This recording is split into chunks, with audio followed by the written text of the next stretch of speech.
good afternoon again. Remember that last video? Well, I don't know if it's the last video or not. I don't know what the hell you watched last, but remember the Subaru video where it turned into an absolute shit show of this truck stuck, the Subaru stuck, everybody stuck way out in the snow in the middle of the woods? We're going back there to the same spot. Well, not actually the same spot. This is a Hyundai Santa Fe that went to the same spot the Subaru was at, then turned down the hill and made it about another quarter mile. So luckily we know the way there. Unfortunately, we know how bad it is out there. So we're gonna head out there again, see if we can get stuck again, see if we can get them out, hopefully. So we just got topped off on fuel here at our favorite Shell station and gonna head for the woods. Going by myself this time because Austin is smart enough to say he was busy. Probably what I should have done, but we'll go see what we can do. So we're out here in the woods a good ways. I skipped the whole driving through the desert part because you saw that last time. Actually, you didn't see it last time. It was dark, so maybe we'll film it on the way out. But we stopped to air down the tires on the truck here. They'll help out with traction in the snow, help out with flotation, and give us a better ride on the dirt. The snow's going to start right about there, so good time to stop and air down. Then I was able to get a hold of these people, and it turns out they got to that same corner where the Subaru was, and they were able to turn and go down the hill about another quarter mile. So they're in it even deeper than the Subaru, and you saw we got stuck just trying to get to the Subaru. So I'm debating on, once we get up here a ways through the first part of the snow, there's a little dry patch about 20 feet long, and then it gets deep. Probably going to stop there and throw the tire chains on too, just to help out. It's a weird icy crunchy snow where I think they might help, or they're just going to make me twice as stuck, but we'll figure that out when we get stuck. So we got the tires aired down and are continuing on up the mountain. Looks like the first little bit of snow is going to be starting soon, but as you can see by my windshield, it's starting to drizzle rain, and that makes me really nervous because it is 47 degrees, which is well above freezing. And if it's above freezing and drizzle rain, it's going to turn all this snow up there into slush, and the slush is going to be a lot harder to work with and drive through than actual frozen snow. So hopefully when we get up there, this drizzle is a snow, not a rain, because that'll make this job a lot tougher. So I should probably expand on that just a little bit for the people who aren't used to dealing with snow. If you noticed in the last video, we were talking as we were heading up the road and watching the temperature and saying how the colder it was getting, the better, and we were hoping it got a lot colder, and that's because the colder it is, the harder the snow is. And up here we don't have that soft powder snow that you can just go blowing right through. It's got a very hard crust on top of it because of the big temperature swings we have. So the colder it is, the harder that crust is, the easier it is for the vehicle, like our vehicle, to stay on top and not break through. Because once you break through, the belly of the truck or the car sits on that hard crust, and the tires are basically just in the air or in slushy, watery snow and get no traction, and that's when you get really, really stuck. So the colder the temperature, the easier it is in this type of snow where we are. This rain that's coming down now is not going to help at all, because it's going to turn that hard layer soft, and that might end up screwing us. We'll see when we get up here. Okay, here's a good example of what I'm talking about with the snow getting soft. You can see right here is their tire track, and you can see right here is mine. Their lighter vehicle stayed on top of that crust of snow, and mine broke through. So you see my tracks coming up. I'm breaking through the snow, getting down in there and fighting it, for their little car, as you can see right next to my tracks, it sits right on top and keeps going, riding on top of that crust. And that's why these little cars with street tires on them are getting so deep into the woods, where four-wheel drive trucks are having a problem. But you can see the difference where I break through and they don't. I'll see if I can find a spot to cut a profile into the snow and show you the hard crust layer on top, then the slush layer underneath, and then the wet, mucky stuff at the bottom, which is what I end up in with my heavier truck. So that's why these little cars are able to make it so far out into the woods in this type of snow that we have here in this part of Central Oregon. So I know a lot of you are wondering, like, how are these cars getting out here? And by a lot of you, I don't mean like a lot. I know there's only like 3 people that watch this channel, but 2 out of the 3 are probably wondering how these little cars keep ending up in these bad situations. And that's how. They're so light, they stay on top of that crust, and it seems like a perfectly hard, solid road. But once that crust breaks, it's game over. So we got the chains on. They're a light duty kind of small chain. I have much bigger, heavier duty ice ripping ones, but I put the smaller ones on because I don't want to chew this road up any more than I have to, because that Hyundai SUV that's out here has to come back out of it. And the problem they're going to have is, like I said, they stayed on top of that crust all the way out here, but I chewed the road up coming in, and I'm chewing it up even more with chains, so that now they got to get back out, and they will not be staying on top of the crust because I destroyed it. All right, I dug out here just to kind of show the layers. Let's see. Here is this top crust. Right now it's about that thick, and it's hard, but under it, it's soft. And see how it's that layer? That's what we're driving on top of and trying not to break. And there's a soft layer. Now under that, there's another much bigger layer that's also really hard.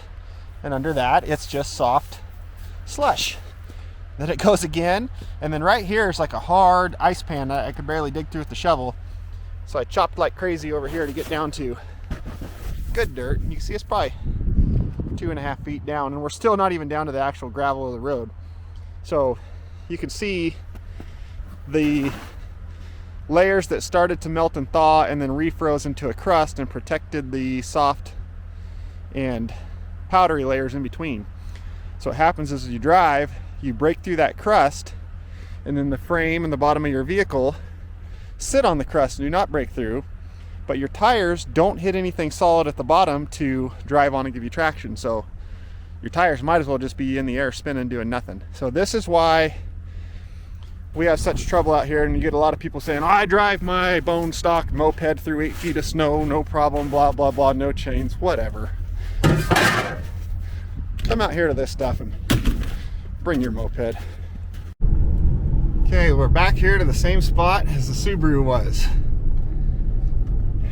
where everything went to shit last time. These people are about a 1/4 mile or so down the hill, and I think I want to try to back down the hill all the way to them so that I'm forward pulling them out, because I don't want to try to back all the way up this hill. But I don't know how bad it's going to be to back down that, so that's what we're going to try, and we'll see how it goes. Okay, we're backing down the road, and unfortunately the only ruts and tracks in the road are theirs. My truck doesn't exactly fit their tracks, so kind of getting bounced back and forth a little bit, but we're still going. So still backing down the road. I've probably gone a 1/4 mile so far, and I still don't see them, so hopefully they're down here.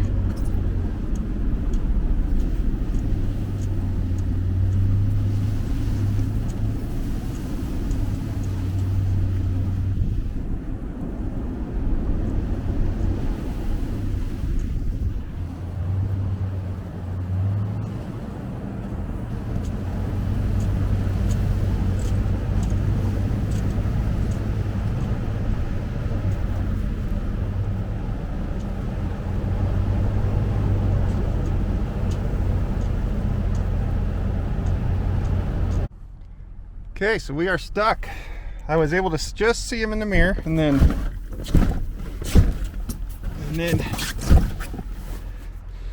got stuck, buried. Here they are right there. So I just got to get back to them. Yeah. Let's go. So I started to go through right there and right there. Finally lost it right here. So let's go walk down and see what they got going on. All right, we just walked down to them, see what the situation was, if we want to bring the truck back any farther, and we do. So you can see snowmobile trails here. Like I said, this is what I should bring out here, is a damn snowmobile. But I'm gonna hook the truck to some trees, pull it out, and then see how many times I have to winch myself back to get back there. This does make me really glad I turned around up there and drove down backwards, because there's no good spot to turn around down here, and if I got stuck backing down this hill, I don't have a chance of hell of driving backwards back out of it. So I think that was a good call. So, all right, let's get it pulled out of here and see what we can do. So I winched myself back out of those holes there. Definitely gonna get stuck on the way back out. So now we'll pull in the cable and see how many more times we got to winch to get back to them. Okay, we got hooked up to them, dug out behind them, using the kinetic rope to the synthetic rope to the truck. See how far we can pull them. Okay, now we got the winch hooked to that tree, snatch blocked back to the car.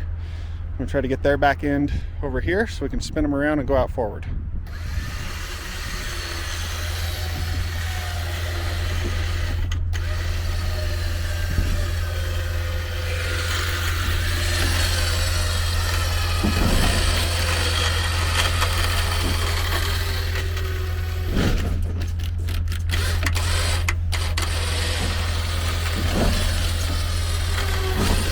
Go ahead and give a little reverse.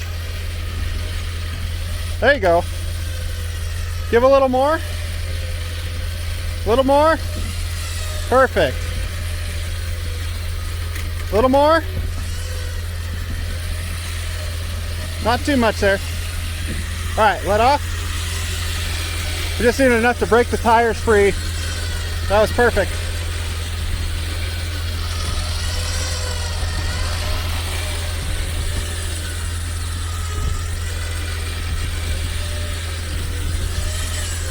Yeah, I think that's about as far as we want to go, and now we'll grab your front end and pull it that way. Okay, now we're soft strapped to the rim. I'm going to pull the front end around so he's facing forward. That's going to make it way easier to get out of here. But we can't go too far backwards because there's a ditch in the snow behind him we probed with the shovel and found.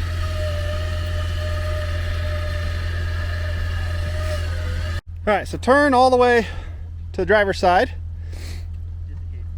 Yep, parking brake off would be a super good help.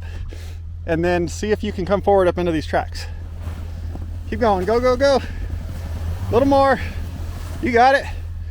Perfect. Okay, back up a hair because there's a hump right in front of your back tires. Stop there. Now see if you can get up to here. Perfect, stop there.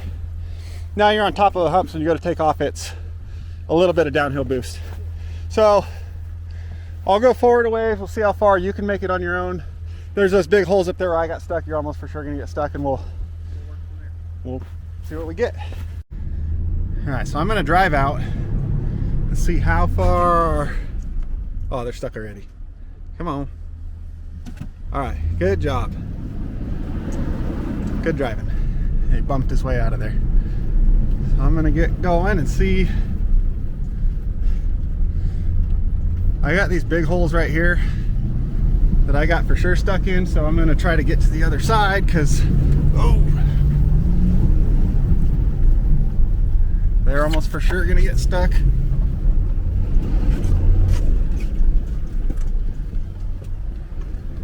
Holy shit, they made it. Okay, I'm impressed.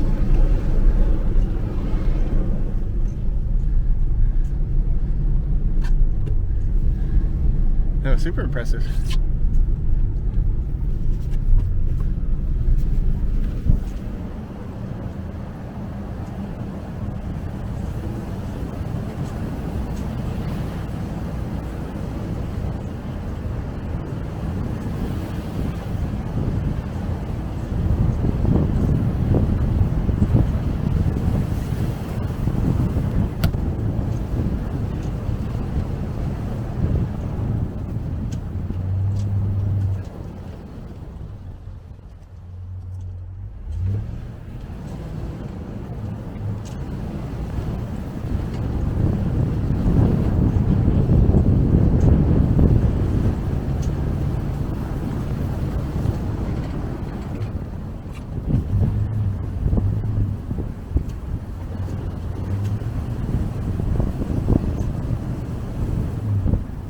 big old rut right there that if they go into, they're screwed, but they made it. It makes it so much easier when these people can actually drive.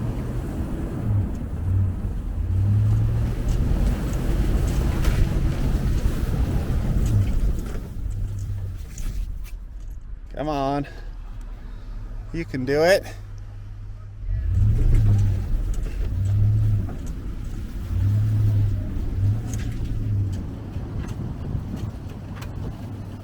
Come on, rally it.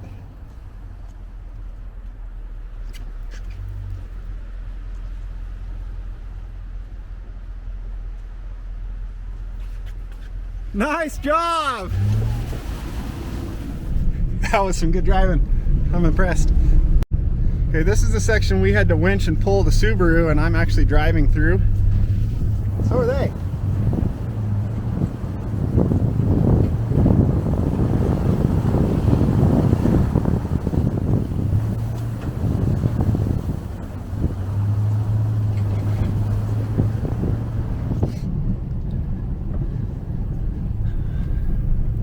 Snow is slippery though, it's got me sliding all over. That little car gets like bogged down and just like slowly starts clawing and this wheel and that wheel, and all of a sudden it's going again. It does really well.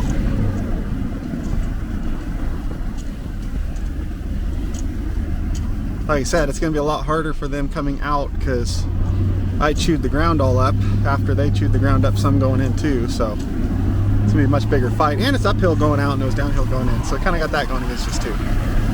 Right here it's hard to see since everything's so white, but there's the snow drift right here where it's kind of thick across the road and it throws you over to the side in this bush. And then we'll see if we can see, it throws you sideways. Let's see how they do. Perfect.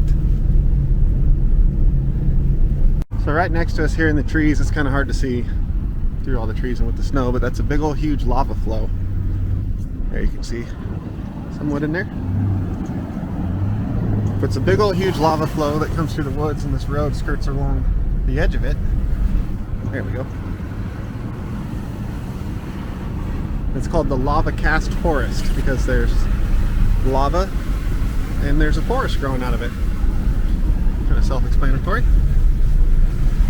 But can you think of a better office to get to work in all the time than this? Because I cannot.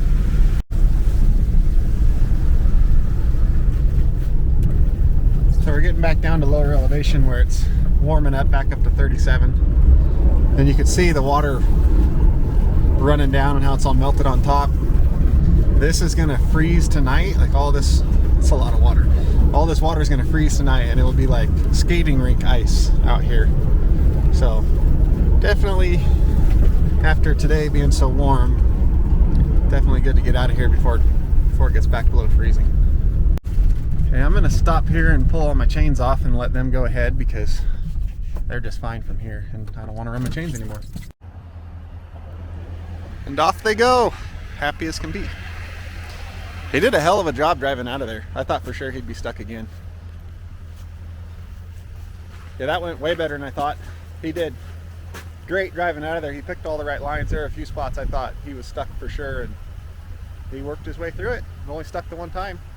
And then my truck only got stuck the one time, so that was also a bonus. It was way better than the other night. So I'm gonna pull these chains off and get them put away, head down the mountain myself, and get out of here. So we got the chains off the tires. Now we're gonna keep on heading down the mountain, and when we get back to the pavement, we'll air the tires back up and be ready to head our way out of the woods. That's another question I get quite a bit with this off-road stuff, even just like normal take the Jeeps out having fun off-road, is what do you air your tires down to? And the answer is, I don't know. I just keep letting air out of them until they look squishy. Then when we get back to the highway, I keep putting air into them until they don't look squishy anymore.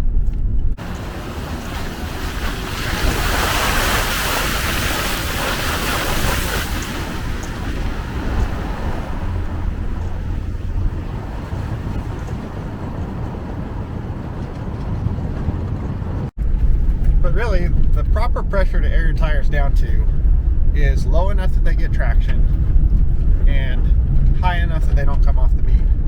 So what is that pressure? Again, I don't know. Depends on the tire, depends on the soil you're in, and depends on what your driving style is like. So completely different for everyone, and that's why, I don't know. I just lower them down until they look good and go from there. Okay, we made it back out to the pavement, so we're airing up the tires, getting them pumped back up, and then we'll head out of here. As far as what we're airing back up to, still don't know. Just gonna air them up till they don't look squishy anymore, and down the road we'll go.